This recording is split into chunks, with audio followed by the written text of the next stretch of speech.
Hello everyone, welcome to ACL classes सुरई। तो हम स्टार्ट कर रहे हैं फिर से प्रायिकता और प्रोबेबिलिटी का टॉपिक। और प्रोबेबिलिटी के टॉपिक में बहुत ही ज़्यादा इंपॉर्टेंट यादृच्छिक चर, रैंडम वेरिएबल्स। और रैंडम वेरिएबल्स के अंदर स्टैटिस्टिक्स का जो टॉपिक है आपका माध्य, प्रसरण और मानक विचलन, इसको हम किस तरीके से देखने वाले हैं, इस चीज़ को ध्यान देंगे। तो स्टैटिस्टिक्स में ये जो चीज़ है बहुत ही ज़्यादा इंपॉर्टेंट है कि किस तरीके से आपको डिस्ट्रीब्यूशन का टेबल बनाकर मीन निकालना, वेरिएंस निकालना और स्टैंडर्ड डेविएशन को फाइंड करना। तो देखिएगा, सबसे पहले हम एक नॉर्मल सा क्वेश्चन देखते हैं और उस क्वेश्चन के अंदर हम रैंडम वेरिएबल को समझते हैं कि उनकी क्या क्या प्रॉपर्टीज होती है। क्लियर? तो यहाँ से देखेंगे हम एक इम्पॉर्टेंट कंसेप्ट, एक इंपॉर्टेंट टॉपिक, यादृच्छिक चर। तो देखिएगा, सबसे पहले आपको कहा गया है कि किसी यादृच्छिक चुने गए विद्यालय दिवस में पढ़ाई के घंटों को कैपिटल एक्स से दर्शाया जाता है। और ये कैपिटल एक्स ही आपका क्या है? तो यादृच्छिक चर है, रैंडम वेरिएबल है। और इस एक्स की कुछ स्मॉल एक्स वैल्यू लेकर प्रायिकताएं भी आपको ये जो है वो मेंशन कर रखी है। जहां पर के है वो अज्ञात चर है। आपको दो क्वेश्चन पूछे गए, सबसे पहले तो ये के को फाइंड करना और दूसरा क्वेश्चन है इन बात की क्या प्रायिकता है कि ये तीन क्वेश्चन और इस क्वेश्चन के साथ में जुड़े हुए। तो देखिएगा, बहुत ही सिंपल तरीके से मैं आपको एक्सप्लेन कर रहा हूं। जब भी ऐसा क्वेश्चन आएगा, सबसे पहले आपको डिस्ट्रीब्यूशन मतलब वो टेबल बनाना पड़ेगा। किस तरीके से टेबल बनाना है थोड़ा सा ध्यान दीजिएगा, बहुत ही सिंपल है। तो x और यहां पर आपका आ गया px। x यादृच्छिक चर, कुछ ना कुछ वैल्यूज इसको देनी पड़ेगी जो कि क्वेश्चन के अंदर ऑलरेडी मौजूद है। x की वैल्यू 0 पर प्रोबेबिलिटी 0.1, x की वैल्यू 1 और 2 पर kx, x की वैल्यू 3 और 4 पर k 5 - x है। तो यहां से देखिए क्या करेंगे हम, ये 0, ये 1, ये 2 और ये 3, बाकी और वैल्यूज पर आपको 0 ही मिलने वाली, तो उसको लिखने की आवश्यकता नहीं है। तो x इक्वल टू 0 पर सर 0.1 है, 1 पर सर वैल्यू आ रही है 1 और 2 पर kx, मतलब x की वैल्यू 1 रखा तो यहाँ वैल्यू मिलेगी k, x की वैल्यू 2 रखा तो यहाँ वैल्यू मिलेगी 2k। अरे क्लियर?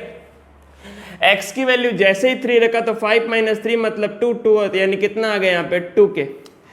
नेक्स्ट x की वैल्यू 4 रखेंगे तो सर 5 - 4 कितना आ गया k।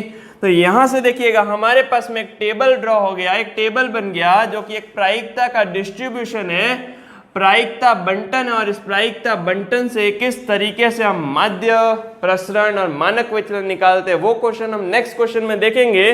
लेकिन अभी आपको मैं प्रॉपर्टी बता देता हूं कि एक रैंडम वेरिएबल के अंदर कैसे प्रायिकता का बंटन मतलब डिस्ट्रीब्यूशन का टेबल बनता है। और टेबल बनने के साथ में प्रोबेबिलिटी का कंसेप्ट, मतलब ये जो प्रोबेबिलिटी के जो आंकड़े दिखाई दे रहे हैं हमेशा ग्रेटर देन 0, यानी माइनस में तो प्रोबेबिलिटी आ गया तो डिस्ट्रीब्यूशन फेल है। अरे क्लियर होगी बात? यानी प्रायिकता जो है वो हमेशा 0 से 1 के बीच में होती है, इस बात का अवश्य ध्यान रखेंगे तो ही आपका डिस्ट्रीब्यूशन जो है वो सही है। फर्स्ट। सेकेंड पॉइंट, जो प्रोबेबिलिटी मिलती है एक डिस्ट्रीब्यूशन के अंदर, उन सभी का अगर आप एडिशन कर दोगे तो हमेशा किसके इक्वल होगा? 1 के। तो देखिए इसको इसी पॉइंट से हम क्या लिखते हैं, यहाँ पर हम लिखेंगे sigma P I is always equal to 1। तो यहाँ देखेंगे प्रायिकता क्या है पहले की 0.1, सेकेंड आ गया k, थर्ड आ गया 2k, नेक्स्ट है 2k plus k equal to 1। तो यहां से किसकी वैल्यू निकल जाएगी? जो आपको पूछा है अननोन k, उसका वैल्यू निकल जाएगा। तो कैसे निकलेगा देखिएगा k और 2k कितना हो गया? 3k plus 2k 5k plus 6k equal to 1 minus 0.1 उधर गया तो कितना हो जाएगा? 1 माइनस 0.1 0.9। तो k की वैल्यू 0.9 डिवाइडेड बाय 6। इसका जब आप कैलकुलेशन करेंगे तब आपको वैल्यू मिलने वाली है 3/2 मतलब पॉइंट, यानी कि 0.15। तो ये आपका k का वैल्यू हो गया। तो k की इस वैल्यू के ऊपर, यानी कि जो अननोन वैल्यू दे रखी थी उस वैल्यू पर इस रैंडम वेरिएबल का एक प्रोबेबिलिटी का डिस्ट्रीब्यूशन बहुत ही अच्छे तरीके से आपको क्लियर होगा। ठीक है, नेक्स्ट देखते हैं। नेक्स्ट आपको इस बात की प्रायिकता क्या है, कम से कम 2 घंटे पढ़ते हैं, तथ्यतः 2 घंटे पढ़ते हैं, अधिकतम 2 घंटे पढ़ते हैं। देखो, कम से कम मतलब मिनिमम, अधिकतम का मतलब मैक्सिमम। ठीक है, तो ये आपको बहुत से स्टूडेंट्स जो इसमें कंफ्यूज हो जाते हैं, कंफ्यूज नहीं होना, बहुत ही इजी ट्रिक से बताऊंगा। देखिएगा, आपको फाइंड करना है कम से कम 2 घंटे। देखो कम से कम 2 घंटे का मतलब यह है, तो 2 तो आपका हो गई और 2 से ज्यादा भी हो सकता है। क्लियर हो गई बात? तो यहां से देखिएगा बहुत इंपॉर्टेंट पॉइंट कि कम से कम 2 घंटे का मतलब यह है 2 के बराबर तो है ही, लेकिन 2 से ज्यादा भी होगा। तो देखिए 2 के बराबर मतलब 2 भी लेना है, 3 भी लेना है और 4 भी लेना है। तो देखिए इसको कैसे लिखेंगे, पी एक्स बराबर 2 पी एक्स बराबर 3 प्लस पी एक्स बराबर 4। देखिएगा आप जब बाइनोमियल डिस्ट्रीब्यूशन पढ़ेंगे तब अगर ये 3 आप पॉइंट्स लिख रहे हैं, अगर इसको और शॉर्ट करना चाहते हैं तो एक और ट्रिक देखिएगा, अगर ये 2 2 3 4 यहां पर लिखे जा रहे हैं तो इसी का उल्टी आपकी घटना क्या होगी, इसी का अपोजिट क्या होगा। अगर ये 2 या 2 से ज्यादा है तो इसका अपोजिट तो इवेंट यही बनेगा ना, 2 से कम, और 2 से कम मतलब ओनली 0 और 1, यानी कि आपको करना पड़ेगा। इसको एक तरीके से और लिखा जा सकता है सर, इसको ऐसे भी लिख सकते हैं 1 minus P x less than 2, मतलब ना तो 2 के बराबर और ना ही 2 से ज्यादा, मतलब 2 से छोटा। अगर आप प्रोबेबिलिटी मतलब प्रोबेबिलिटी के कंसेप्ट में 1 में से इसको माइनस कर देंगे लेस देन 2 को, तो वो किसकी प्रोबेबिलिटी आ जाएगी, greater than and equal to की। तो यहां देखिए सिर्फ और सिर्फ 2 ही आंकड़े लिखने पड़ेंगे, एक तो 0 की प्रोबेबिलिटी और एक आपकी 1 की। तो आप ये भी कर सकते हैं, इससे भी आपका आंसर सही निकलने वाला है। ठीक है, तो ये जो कंसेप्ट है वो आपका बाइनोमियल डिस्ट्रीब्यूशन में बहुत ज्यादा काम आता है, इस चीज को ध्यान रखेंगे। ठीक है, तो x इक्वल टू 2 पे देखिएगा प्रोबेबिलिटी क्या हम लिख लेते हैं, x बराबर 2 पे 2k, नेक्स्ट x बराबर 3 पे कितना है 2k, x बराबर 4 पे आपका k, तो कितना हो गया 2k प्लस k कितना हो गया 5k, और 5 इंटू k की वैल्यू आपके पास में कितना है 0.15, और ये मल्टीप्लाई जब आप करोगे तो 0.75। ठीक है, तो बहुत ही सिंपल क्वेश्चन, कम से कम का जब भी क्वेश्चन आएगा तो 2 तो होगा ही और 2 से ज्यादा भी आपके पास में आने वाला है। नेक्स्ट देखिए तथ्यतः 2, तथ्यतः 2 मतलब फिक्स 2 पर ही, मतलब px इक्वल टू 2, मतलब px इक्वल टू 2 पे प्रोबेबिलिटी डायरेक्ट आपको दे रखी है 2k, तो यहां से आ जाएगी 2k, k की वैल्यू 0.15 मतलब 0.30 आपका आंसर। नेक्स्ट देखिएगा, नेक्स्ट आपका पूछा है अधिकतम 2 घंटे, तो अधिकतम 2 घंटे का केस, अधिकतम 2 घंटे का मतलब यह है 2 तो होगा ही और 2 से कम, अधिकतम 2 मैक्सिमम 2 मतलब 2 तो मैक्सिमम है, उसके अलावा छोटी वैल्यू कौन कौन सी है, एक तो 0 है और 1 है। तो इसमें कौन कौन से केस शामिल होंगे वो देखेंगे हम, px बराबर 0 शामिल होगा, px बराबर 1 और px बराबर 2, मतलब 2 हाईएस्ट रहना चाहिए अधिकतम, बाकी सारे 2 से कम भी हो सकते हैं। ठीक है, तो इनको भी आपको इन्वॉल्व करना पड़ेगा। कम से कम में आपको क्या करना है, 2 तो होगा ही और 2 से ज्यादा वाले कंपोनेंट भी आएंगे। क्लियर? तो x बराबर 0, तो x बराबर 0 पे आपका आ गया 0.1, x बराबर 1 पे आपका आ गया k, और x बराबर 2 पे आपका आ गया 2k। ठीक है, तो यहां से देखिएगा आंसर मिलने वाला है 0.1, k की वैल्यू 0.15, 2 इंटू k की वैल्यू कितनी है 0.15, तो यहां से देखिएगा जैसे आप मल्टीप्लाई करेंगे 0.30, 0.45 प्लस 0.1 मतलब 0.55। तो बहुत ही इंपॉर्टेंट सा क्वेश्चन जिसमें आपको बहुत सारी चीजें समझ में आई। ये 2 वर्ड भी मैंने क्लियर किए जिसमें स्टूडेंट्स को बहुत ज्यादा कंफ्यूजन होता है। और दूसरी बात मेरी ये कि प्रोबेबिलिटी जो एक रैंडम वेरिएबल के डिस्ट्रीब्यूशन के अंदर प्रोबेबिलिटी, जितनी भी प्रोबेबिलिटी है उन सभी का एडिशन, सभी का योग किसके इक्वल होता है भाई, 1 के इक्वल। तो वहां से k का अननोन वैल्यू आप फाइंड हुआ, k अननोन आने से हमारे पास में ये सारे जो केस थे उनके भी हमको आंसर देखने को मिल रहे। तो बहुत ज्यादा इंपॉर्टेंट, नोट कीजिए।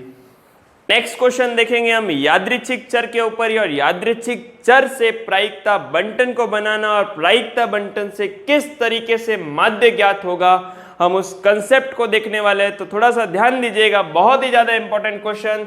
एक ताश के 52 पत्तों की गड्डी में से 2 पत्ते उत्तरोत्तर प्रतिस्थापन के साथ निकाले जाते हैं, एक के बाद एक। बहुत ज्यादा इंपॉर्टेंट, विथ रिप्लेसमेंट का केस। मैंने 1 मार्क्स का प्रोबेबिलिटी का जो वीडियो आपको बताया था उसमें ये विथ रिप्लेसमेंट और विदाउट रिप्लेसमेंट बहुत अच्छे से एक्सप्लेन किया है। ठीक है, और यहाँ पूछा है इक्को की संख्या का प्रायिकता बंटन बनाना है और दूसरा आपको माध्य ज्ञात करना है। तो देखिए सबसे पहले आपको एक रैंडम वेरिएबल लेना और उस रैंडम वेरिएबल की वैल्यू को सेलेक्ट करना। ठीक है, तो देखिए रैंडम वेरिएबल सपोज हमने लिया x और रैंडम वेरिएबल उसी चीज को मानना जिसका आपको प्रसरण माध्य या प्रायिकता बंटन बनाना है। तो देखिए हमको इक्को की संख्या का प्रायिकता बंटन बनाना है, तो उसी को हमने एक रैंडम वेरिएबल एज्यूम किया। अब देखिए ताश के 52 पत्तों की गड्डी में से हम कितने पत्ते निकाल रहे हैं? 2 पत्ते। अब 2 पत्ते निकाल रहे हैं तो यही रैंडम वेरिएबल की मैक्सिमम वैल्यू होगी, मतलब हाईएस्ट वैल्यू 2 होगी। इसमें कहने का मतलब x की वैल्यू 0 होगी, x की वैल्यू 1 लेंगे और x की वैल्यू 2। सर x की वैल्यू 0 का मतलब यह है कि 2 पत्ते जो निकाले हैं दोनों इक्के नहीं। x की वैल्यू 1 का मतलब है कि एक ही पत्ता इक्का, दूसरा पत्ता इक्का नहीं होगा, और x की वैल्यू 2 मतलब दोनों ही पत्ते क्या होने वाले? इक्के। तो ये वैल्यू आपको रखना, ये वैल्यू आपको निकालना सबसे ज्यादा इंपॉर्टेंट है। तो देखिए 0 1 2 आपको बिल्कुल समझ में आ गया होगा कि 2 आपने हाईएस्ट लिया, इसका मतलब 2 ही तो पत्ते निकाल रहे और दोनों पत्ते इक्के होना, यानी कि 2 आपका रैंडम वेरिएबल का मैक्सिमम वैल्यू हो गया। क्लियर हो गई बात? तो यहां से देखेंगे 0 1 2 होने के बाद में हम इसका प्रायिकता बंटन बनाएंगे। तो सबसे पहले हम बात करते हैं x इक्वल टू 0 की। तो सर x इक्वल टू 0 का मतलब है कोई भी पत्ता इक्का नहीं होना। तो कोई भी पत्ता इक्का नहीं होना मतलब पहला भी पत्ता इक्का नहीं होना, और इक्के होते हैं टोटल 52 में कितने इक्के होते हैं? टोटल 4। तो 4 आपके पास में अगर इक्के हैं, मतलब यहां पर आपको यह चीज समझ आनी चाहिए कि अगर 4 इक्के है और ताश में बोला है कि फर्स्ट केस 0 का कोई भी इक्का नहीं, तो कोई भी इक्के नहीं वाले पत्ते कितने होंगे? 48। अरे 52 में से 4 अगर इक्के है तो इक्के नहीं वाले पत्ते कितने होंगे? 48। तो यहां से कोई भी पत्ता इक्का नहीं, मतलब फर्स्ट केस में 48/52। सेकंड केस में सर यहां पर आपको वर्ड का है प्रतिस्थापन के साथ। अगर क्वेश्चन कहता ना कि बिना प्रतिस्थापन के साथ निकालो, तो यहां पर आपको कुछ चेंज करना पड़ता। मैंने आपको 1 मार्क्स वाले वीडियो में अच्छे ढंग से क्लियर किया है, विथ रिप्लेसमेंट, विदाउट रिप्लेसमेंट। अच्छे ढंग से देखिएगा, आपका लास्ट लेक्चर ही है 1 मार्क्स के क्वेश्चन का, तो बहुत अच्छे से एक्सप्लेन किया, उस चीज को आप वहां से समझ सकते हैं। ठीक है, तो देखिए विथ रिप्लेसमेंट का केस है, मतलब टोटल केस पर कोई फर्क नहीं पड़ेगा, 52 का 52, और यहां भी वही केस, कोई भी इक्का नहीं, मतलब 48। तो यह आपका बहुत ही ज्यादा इंपॉर्टेंट, और इसका आंसर आपको कितना आएगा? देखो इसको 2 से कैंसिल करें तो यह आपका हो गया 24 26, मतलब 12/13। यहां से भी 12/13, और इनका मल्टीप्लीकेशन कराया तो 144 डिवाइडेड बाय 169। क्लियर? नेक्स्ट अगर मैं बात करूं सर px इक्वल टू 1 की, तो px इक्वल टू 1 का मतलब है एक तो इक्का और दूसरा आपका इक्का नहीं, मतलब दोनों ही केस। अब दोनों केस में भी 2 केस बनेंगे, मतलब पहला पत्ता इक्का होगा तो दूसरा इक्का नहीं, या फिर केस बन सकता है पहला इक्का नहीं तो दूसरा पत्ता इक्का। तो देखिए इंडिविजुअल इवेंट है तो प्लस साइन तो आएगा ही।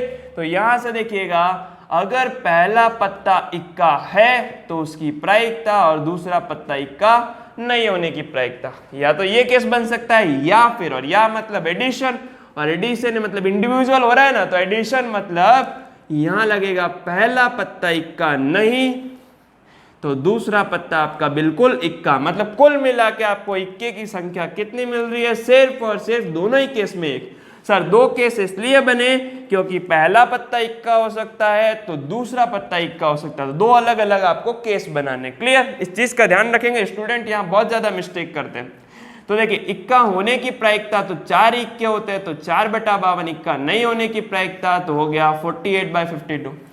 इक्का होने की प्रायिकता इक्का नहीं होने की प्रायिकता तो 48/52, और इक्का होने की प्रायिकता 4/52। कैंसिल कीजिएगा, ये आपका हो गया कितना हो गया? 1/13।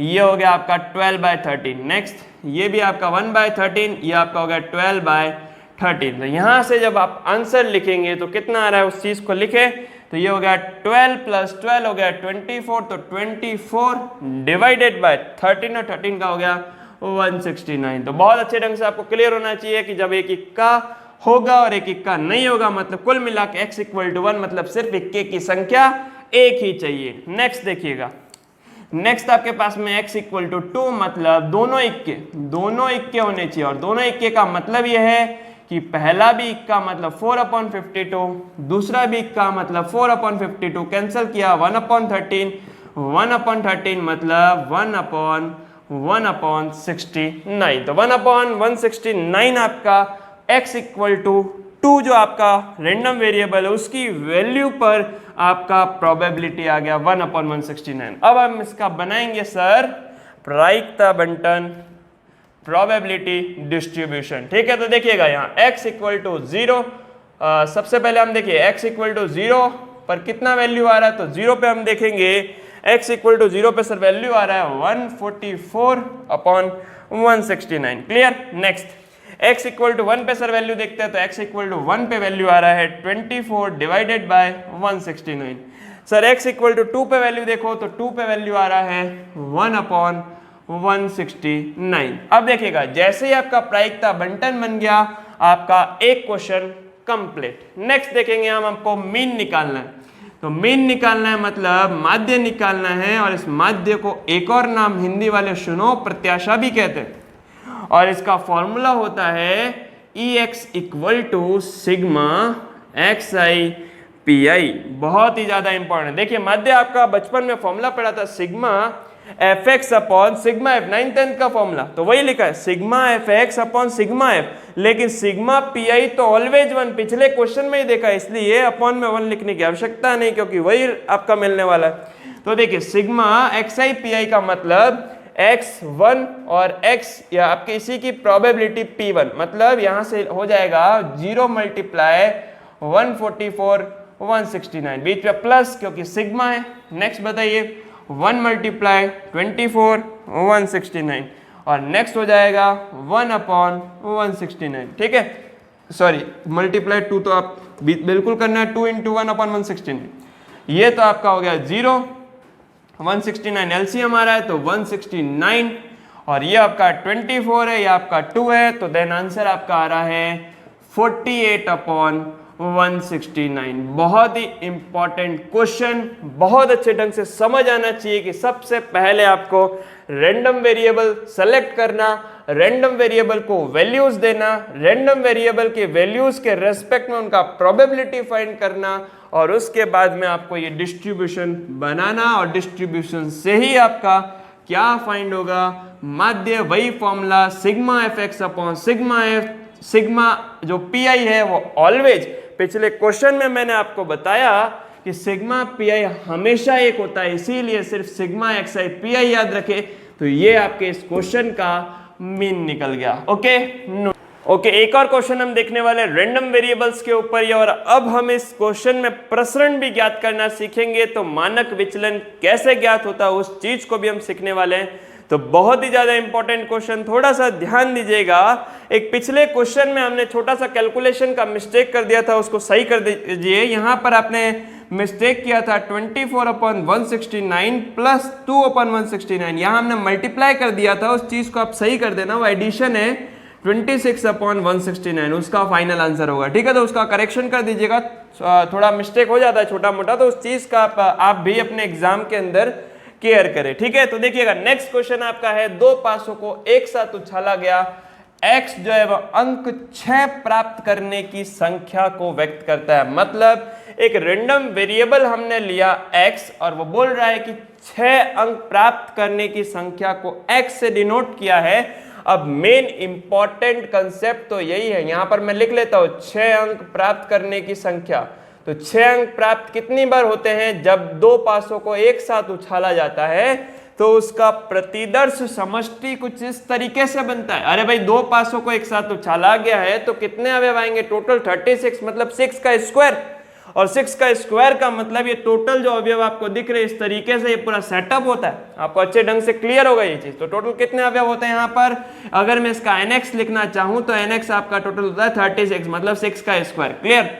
अब यहां से हम ये देख रहे हैं कि 6 अंक प्राप्त करने की संख्या, तो 6 देखिए कितनी बार मिल सकता है, फर्स्ट तो आपको हाईएस्ट अगर इसकी वैल्यू मानो तो 6 जो है वो 2 बार मिल सकता है, मतलब इस रैंडम वेरिएबल की मैक्सिमम वैल्यू 2 हो सकती है। तो मिनिमम तो आप जानते ही हैं, तो 0 होगी, 1 होगी और 2 होगी। क्लियर।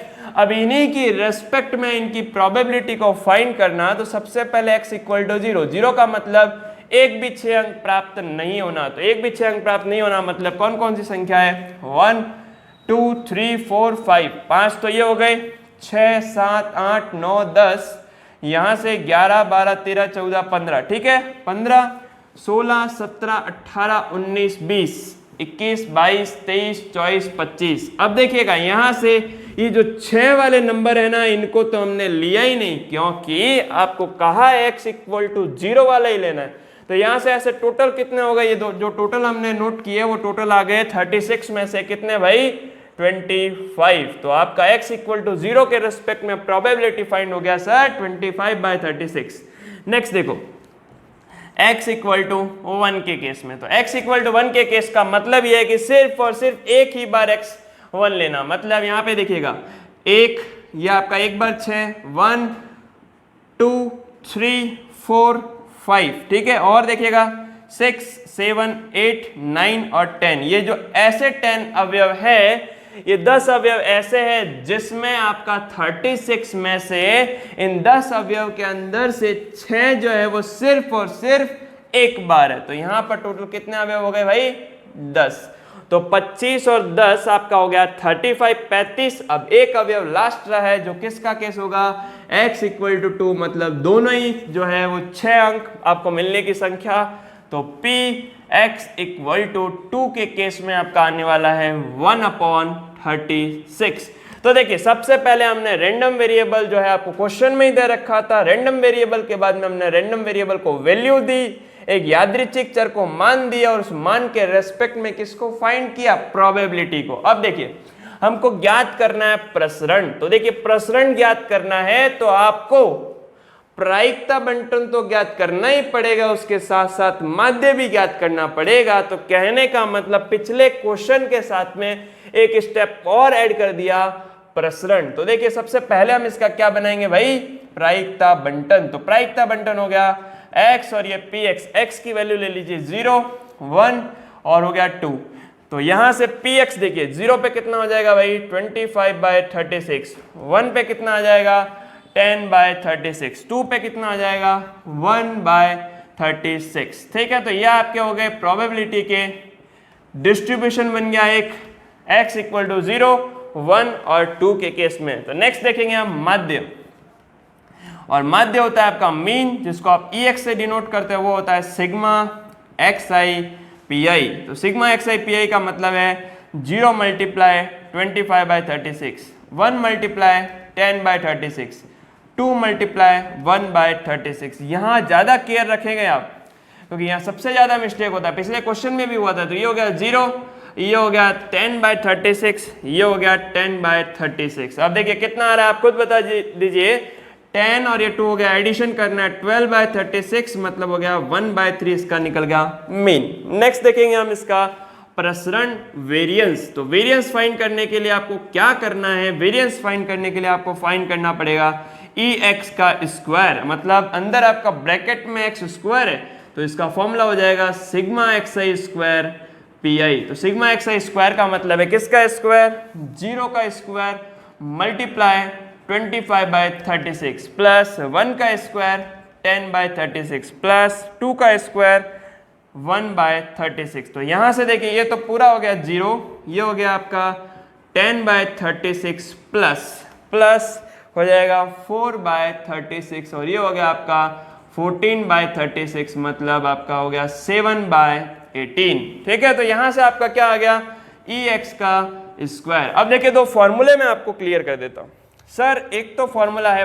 प्रसरण, जिसको आप इंग्लिश में बोलते हैं वेरिएंस, मतलब वेरिएंस ऑफ x, और ये होता है आपका ex का स्क्वायर माइनस ex का होल स्क्वायर, मतलब मीन का स्क्वायर। अब देखिए फाइंड कर लेते हैं ex का स्क्वायर कितना है, तो ex का स्क्वायर आपका 7/18 बिल्कुल ई एक्स का स्क्वायर 7/18 माइनस ई एक्स कितना है तो 1/3 और 1/3 का स्क्वायर करना ना बोले, यहाँ स्क्वायर नहीं करना, यहाँ तो वही डायरेक्ट वैल्यू एक्स स्क्वायर पे, तो यहाँ पर हो गया 1/3 का होल स्क्वायर। यहाँ तक क्लियर? तो यहाँ से देखिए सिंपल कैलकुलेशन करनी है, 7/18 माइनस 1/9, एलसीएम लेंगे 18, 7 माइनस हो गया 2, तो फाइनल आपका वेरिएंस जो निकल गया वो आ गया 5/18। तो बहुत ही ज्यादा इंपॉर्टेंट फॉर्मूला वेरिएंस का आपको अच्छे ढंग से नॉलेज होना चाहिए, ई एक्स का आपको अच्छे ढंग से नॉलेज होना चाहिए, ई एक्स स्क्वायर आपको फाइंड करना आना चाहिए। अब देखिए एक और क्वेश्चन इसी में ऐड कर देते हैं सर,